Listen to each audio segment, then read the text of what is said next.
Exclamation, everybody, and welcome back to Eterium. We had a nice little bombshell of information. We finally got some information as to what the heck we're doing out here, why we're going after this right now, how we knew about it, and so on and so forth. Apparently, there are several factions of Revi, and we have allied with some of the smaller ones that are trying to reunify themselves. And the larger faction is the one that is escaping them and is invading our space, and they're the ones in control of the Dreadnought, which is an ancient ship that still has some very powerful technology on it. And now we're going after it with the intent of destroying it utterly. So let us talk to Ayami. Are you okay, Eric? I see. We had better get to the briefing room. We should be coming up on the Dreadnought any minute now. Yep. What's in the hangar? Anything? Captain O'Neill. He's probably going to tell me to get to the briefing room, huh? Banshee, I was just on my way to the briefing room. We'll be within weapons range of the Dreadnought in less than 15 minutes. Yep, that's what I kind of thought. When your captain is not in the briefing room, you know you're in trouble. Listen up, people, this is it. We'll be engaging the Dreadnought. You can expect fighter cover, but I believe that we have already taken out all her cruiser escorts. Cover the Solar Winds as she moves into position. Once in position, the Solar Winds will charge up the weapon and, if everything goes as designed, take out the Revi's Polaron shielding. You must protect the Solar Winds at all costs. If she is destroyed, the interference pattern she emits will stop and the Dreadnought will raise its shields again. Right. Expect the Dreadnought to switch to conventional shields once she realizes her Polaron shields are inoperable. I've already instructed the Chief to load torpedoes onto all the sabers, but our birds can only hold 2 torpedoes each, and it's going to take a lot more than that, so you must coordinate your attacks. What I wouldn't give for a wing of Chengdao fighters right now. The Farragut will engage the Dreadnought, but I don't know how long we could hold out at such close range. You'll need to launch your torpedoes as fast as possible. Dismissed, and Godspeed. Oh. Oh. Yes, I haven't stopped this is still one recording session, so I have not exited the game to fix my calibration problem. So that's going to make things a little bit interesting, but we will continue on as we do. Oh, we're escorting the Farragut. That's right. He said we were escorting them. Okay. This is going to be... I have a feeling this is going to be a real big problem here. The Dreadnought's shields are down. She's raised conventional shields. We've got hostile contacts. Alright. You do your thing. I need to take out some of these guys, I think. Or else this is not going to go so well for us. Okay, very good. And what do I have? That was a torpedo. That's what I wanted. All right, very good. I want, yes, the friend or foes, I guess. That will have to do. What I need is to take these guys out before they become a problem. Oh, Farragut's taking some damage. All right. Take that guy out. Thank you very much. And this guy, if we can. That would be nice. Okay, the problem here is going to be the lack of torpedoes. I can just tell, or lack of missiles that I have. I was not able to... It was a scramble and I was not able to do my thing here. There we go. Alright. Trying to take these guys out as quickly as I can. Alright, this guy is not purple anymore, but I will still attempt to take him out. Oh, well, or a bandit will take him out, whatever. There's another purple guy over here. Oh, there's a lot of them. Oh, boy. Oh, the Farragut's been destroyed. Oh, for crying out loud. Yep, it's going to be one of those. It's going to be one of those missions. I can just tell right now. Alright, guys, I'm back. Holy crap, that was horrible. That was every kind of horrible you can imagine. This is about the 15th or 16th playthrough of this mission. I took out the Dreadnought first, and then I focused on the fighters. I also have changed the difficulty back to normal because it was becoming too ridiculous. I mean, literally, I was dying within the first, or not dying, but the Farragut or the Solar Winds were dying within the first 5 seconds of launching, or of getting here to this nav point. It was just plainly ridiculous. It was not good at all. Just really not good. And I can't see that anybody with any kind of level of skill would be able to do that mission. I feel like it's just not well balanced. I really do. I know it sounds like a cop-out for just bad playing, but it really doesn't feel like it really doesn't feel like it fits at all. It just feels like it was rushed out and no balancing was done on it. Anyway, we got him. I can't believe it. The size of that thing. And the size of that explosion. Woohoo! I think it singed my wings. Great work, everyone, but we'll celebrate later. We just received a communication from a courier. Okay. Destroy the Revy Dreadnought. Protect the Farragut. Cool. Okay, very good. Great work out there. The Dreadnought has been destroyed. Alright, what's next after that? Holy crap. Oh, Arya. Permission to come aboard? Arya, what are you doing here? You must not engage the Dreadnought. You're too late. We just took it out. I know what you did. Arya, what are you talking about? Captain O'Neill has been in contact with the Revy. I know, they told us how to destroy the Dreadnought. Did he tell you the cost of that information? Cost? What cost? The Vega sector. Tell him, Captain. The Revy agreed to help us in exchange for the Vega sector. Their new alliance is running low on resources and needs a place to expand. We agreed to pull our forces out of Vega in exchange for help stopping the Dreadnought. The Zeta were not going to stop with the Procyon. They would have moved right on to Earth. How could you?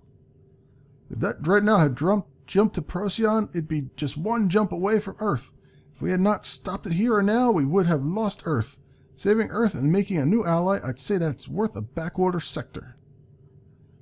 The Zeta are a religious order of monks. They literally worship that Dreadnought. Don't be ridiculous. The Dreadnought was an advanced artificial intelligence that was left over from before the collapse 1,000 years ago. Its mandate was to prevent further usage of the dangerous quantum reactors. What are you talking about? We found Commander Stark. The deserter? And you believe him? He abandoned his post under some crazy notion that the war with the Revy was a misunderstanding. They attacked us. Don't you see? The Revy wanted the Dreadnought out of the picture, but they couldn't do it themselves. With the Dreadnought destroyed, the Revy are free to use quantum technology again. Those reactors destroy the fabric of space-time. It's what happened to the Revy. It's how they lost their homeworld. It's why they have resource shortages. It's what led to their civil war. They stopped using the technology once they realized the side effects. When we found a reactor on Omicron Vega, they came to us with a warning and demanded that we surrender the technology. The United Earth Alliance refused. We deemed the technology too valuable to give up. We didn't care about what it would do to our planets and our space. If the Revy know the technology is so dangerous, why okay, that's not spelled right. If the Revy knew the technology is so dangerous, then why would they start using it again? The Revy have been in a state of Cold War for hundreds of years. They would do anything to tip the balance. The Revy don't care anymore. Their world was first ravaged by the quantum reactors and then by war. They are not the same people they once were. I've heard about enough of this madness. It's time for you to leave. Captain, wait. Deck officer, refuel Captain Evans' ship. I want her off my ship in 5 minutes. I'll be on the bridge. UEA Canopus enters the Taurus system. with some Revi, apparently. This is interesting.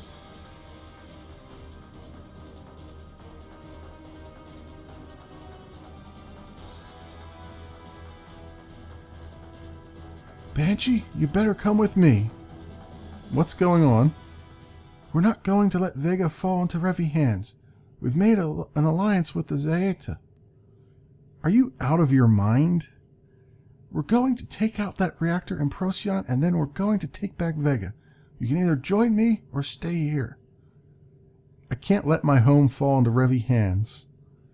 Great. We better grab Icewind and Ayami before we leave. It might not be safe for them here anymore. Alright. The plot thickens.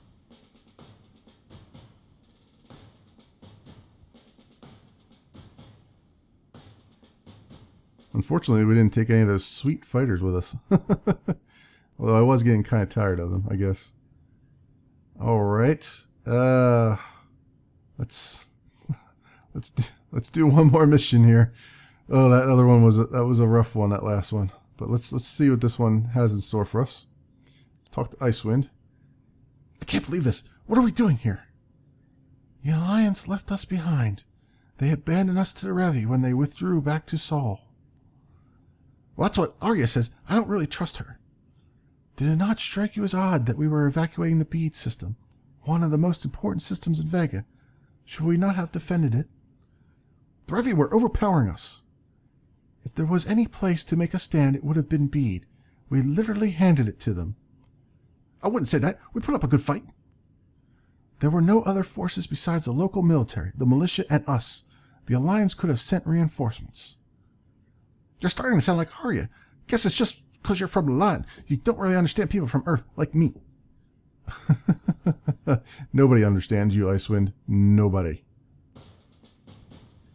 We need to get to Procyon system and destroy that reactor.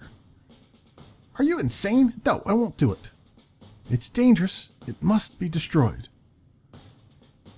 Athena, are you agreeing to this? The remaining Zaeta forces have offered to help us fight for Vega on the condition that we eliminate that reactor. The Zaeta... too many women in this one. The Zaeta intend to carry out their leader's mandate. You mean that Dreadnought AI? I can't believe we're considering this. These are our people out there. We should be fighting the Revi, not working for them. We are not working for the Revi. As we speak, the Zaeta forces are turning toward the Revi in Vega. We drove the Revi from Dakar before we left. They are keeping their side of the bargain. Now it's time for us to keep ours. What about Commander Stark? He's still in Dakar. One of the couriers found him commanding an Alliance destroyer a couple jumps away. The Alliance has completely pulled out of Vega, leaving the survivors there to face the Revi without a military. Our only hope for Vega is to work with the Zaeta. So what's the plan? The Canopus will head to Procyon by way of Regulus and hope the fleet doesn't get wind of what we're going to do. Why not take the jump point the Dreadnought created? Doesn't it go right into Procyon? What jump point? The Dreadnought was capable... the Dreadnought was capable of creating its own jump points. Of course, that's where the Ardani T point came from. The point is not on our sensors. Can you give us the coordinates? I think so, but the Farragut is right there.